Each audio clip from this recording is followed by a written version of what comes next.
All right, let's get you more now on the story. We bring in geopolitical analyst Aidan Simardone, who joins us now on the program. Thanks so much for your time. So much has been said around this, but some of the questions are moving around wanting to know whether is this some recipe for some new world order where the US in particular possesses an inalienable power to invade sovereign states without consequences. Well, is this a new order? I think it's a new version of the old order. For 200 years, the United States has been intervening throughout Latin America with sanctions, coups, assassinations. I think what's really different, what's going on right now with Venezuela, is in the past, they would always justify this with human rights, democracy, things like that. Now what we see is Trump actually very blatantly saying we are going in to take the oil. And I do want to emphasize to all viewers that this is a very shocking move, kidnapping the leader of a sovereign country. It's not the first time, though. This happened in 1989 in Panama. It happened also in 2004 in Haiti. A lot of people need to understand that Trump, as president of the United States, he is an accelerant for American foreign policy, but he's not an aberration. He's not actually that much of an outsider as many people would think. So now the thing is, there are more concerns around that. There are so many other neighbors that Trump could possibly go for. The cartels of Mexico and the list goes on. Who's next and who should be worried? Everyone in the Western Hemisphere should be worried, from Greenland down all the way to Argentina. You know, I myself am from Canada, and we've been hearing for the past year how we're going to become the 51st state. And so I think that what viewers need to understand is what's going on more broadly as well.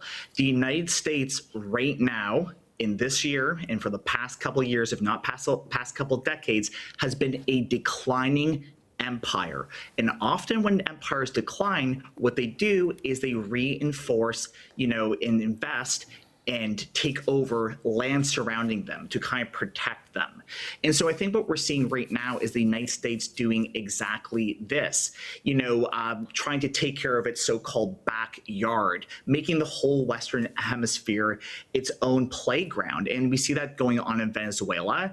And I think you can see it in many other countries. Cuba, of course, we heard Marco Rubio threatening Cuba. We've heard many things about Greenland becoming annexed, Canada as well. Threats against the leader of Mexico, Colombia, Brazil. The whole Western Hemisphere should really be worried about this.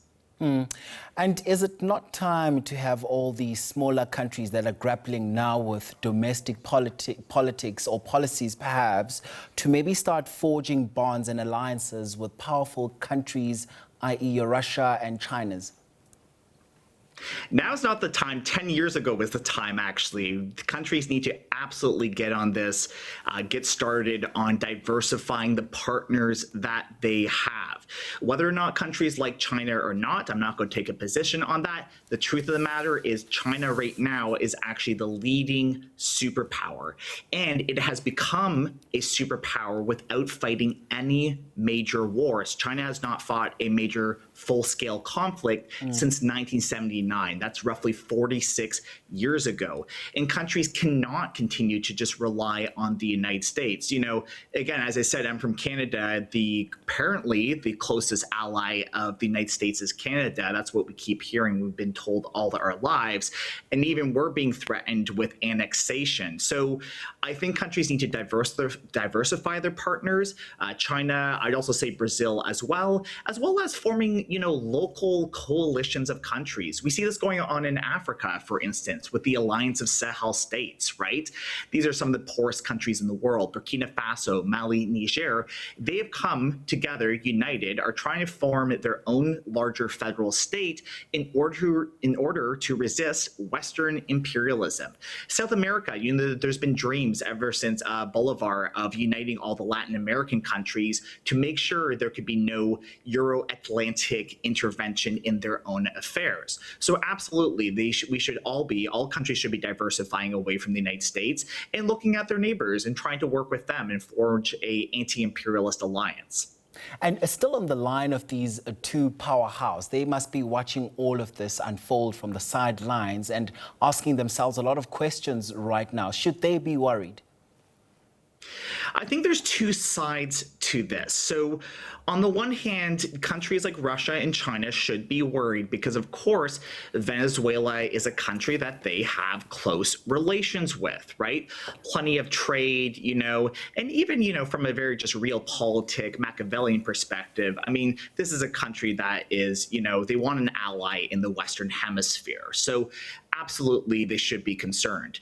On the other hand, if we see an escalation of this conflict, of this war, if I may use that word, which I believe we are going to see, to a certain extent, China and Russia might be okay with seeing the United States get bogged down in a highly deadly, highly unpopular conflict in its own backyard rather than focus on areas like Ukraine or the South China Sea.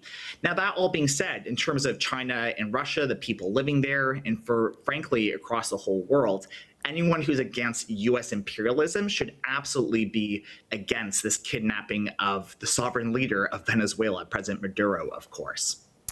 And the UN Security Council will be meeting up to delve into this matter and looking at the veto powers of those 5 countries.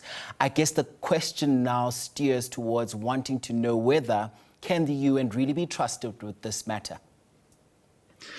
Oh my gosh, when it comes to the Security Council, that's just, almost we're going on at a certain point to, a little less than a century of disappointments with the UN Security Councils, 3/4 of a century, right? The veto power has always, acted in a way to ensure that the 3 of the members, the United States, France, and the United Kingdom, can ensure that their own policies are able to go on through and do as they like. Look, the United Nations is obviously a very broad organization. Obviously, we've seen attempts to make humanitarian efforts, for instance, in Gaza, of course. But when it comes to the UN Security Council, I mean, look, this is a UN Security Council that for 2 years could not stop the genocide of Palestinians in Gaza. So there's absolutely no way that they are going to be able to do anything to stop America's illegal invasion of Venezuela, as well as the kidnapping of its sovereign leader, unfortunately. Aidan Simardone is a geopolitical analyst. Thanks so much for your time and insights on the program.